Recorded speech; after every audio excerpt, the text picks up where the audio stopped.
हाय हाय। चुप चुप क्यों, वाह कैसे हो ये, चुप चुप क्यों। वाह वाह वाह, बहुत खूब। बैठे हो ये चुप चुप बैठे हो ये, चुप चुप क्यों, कैसे हो ये, चुप चुप क्यों।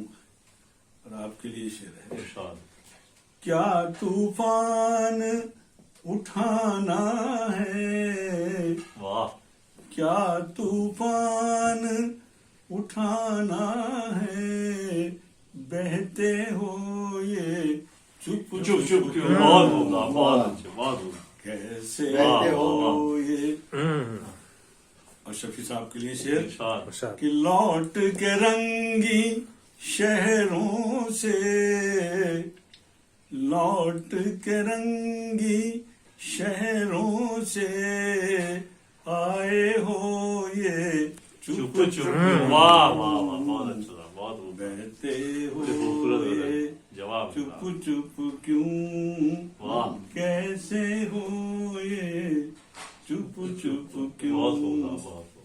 अब एक गजल की और 2-3 जी, शेर इरशाद। पूरी याद नहीं है मुझे।